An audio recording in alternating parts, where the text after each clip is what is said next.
প্রত্যক্ষ খনি যদি উদয়ন গুহ হয়, পরোক্ষ খনি দ্যুতিমান ভট্টাচার্য আর রাজীব কুমার ছাড়ার কোন সিন নেই।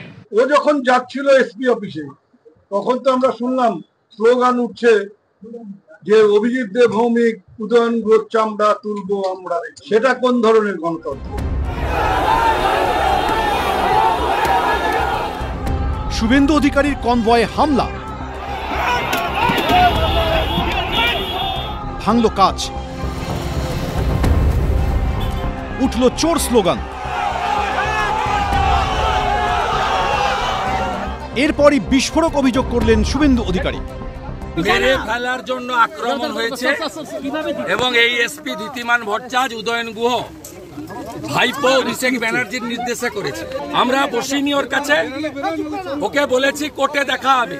পুলিশ বিরোধী দলনেতাকে খুন করতে চেয়েছিল।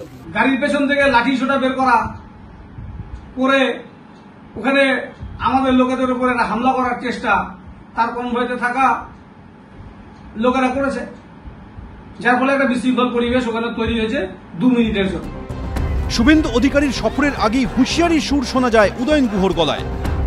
যারা বাংলাকে অপমান করবে, যারা বাংলা ভাষীদের আক্রমণ করবে, সবচাইতে বড় কথা যারা বাংলা ভাষাকে আক্রমণ করবে তাদের কোনো নিস্তার নেই। তাদেরকে কালো পতাকা দেখানো হবে, তাদের বিরুদ্ধে বিক্ষোভ দেখানো হবে।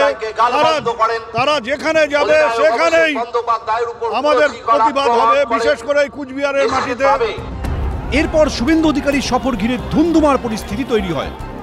মমতাকে হারিয়েছি তাই ওদের এত রাগ। আমি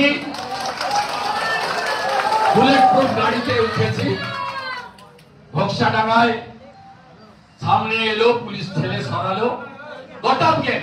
এবং অধিকাংশ যা কার্টুন দেখলাম 90% রোহিঙ্গা এবং বাংলাদেশি মুসলমান। Notorious criminal. আমরা অন্যায়ের বিরুদ্ধে প্রতিবাদ করে যদি ক্রিমিনালের ছাপ নিতে হয় আমার কোনো আপত্তি নেই। এই ধরনের কথা বলবেন আর কুচবিহারে আসলে কুচবিহারের মানুষ আপনাকে ধানদুপ দিয়ে বরণ করবে, ও আশা করে কোনো লাভ নেই। শুভেন্দু অধিকারীর অভিযোগ প্রসঙ্গে প্রতিক্রিয়ার জন্য বারবার কোচবিহারের পুলিশ সুপার দ্যুতিমান ভট্টাচার্যকে ফোন করা হলেও তিনি ফোন তোলেননি। শুভেন্দু ভট্টাচার্য, এবিপি আনন্দ, কোচবিহার।